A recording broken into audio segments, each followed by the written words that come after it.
I'd like to show you how to make a pattern in Photoshop that you can then apply to various things. Let's take a look. I'm going to share my screen. We're in our friend Photoshop, and here we are with the mandala that we just created using symmetry, using six-sided symmetry. So what I'd like to know is what's that going to look like if I make a pattern out of that? Here's a nice little tool. Under View menu in the new version of Photoshop, I got Pattern Preview. So it shows me exactly what's going to happen if I were to take that image and make a pattern out of it.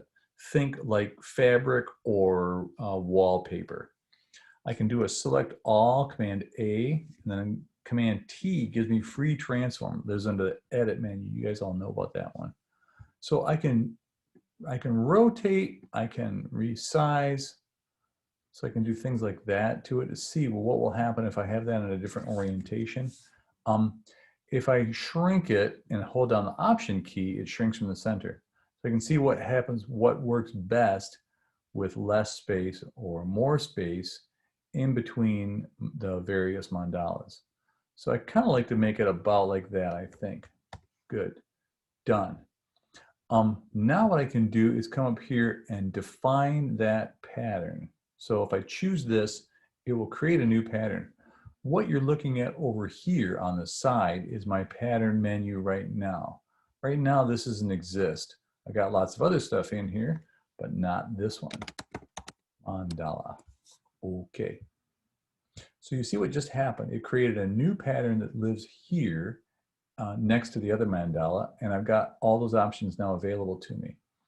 So that's cool, but what can you do with that? Let's go find out. Here's the Bacon Monster, and he has to go to church. So he's got to dress up a little bit. That dirty shirt's got to go.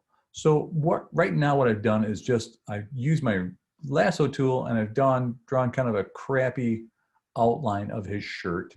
And because I'm in the layers mode, I've got lots of room here. I've made a new layer.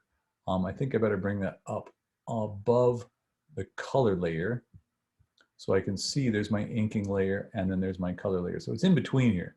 So if I were to come back to my patterns now and say, with that selection made, I want to fill that with that pattern.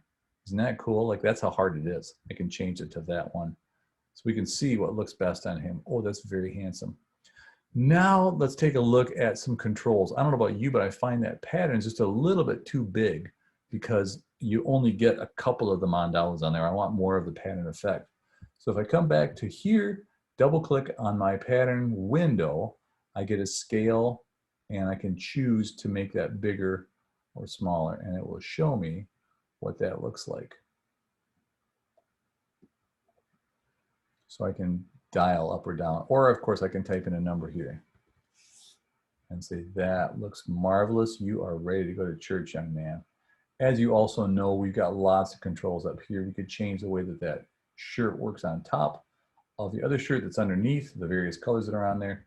We can also control the amount of opacity and make it more like a pattern dirty shirt. Hope that helps. I had a lot of fun with our class today. I look forward to seeing what you do with all the cool stuff you learned how to do today. See you later.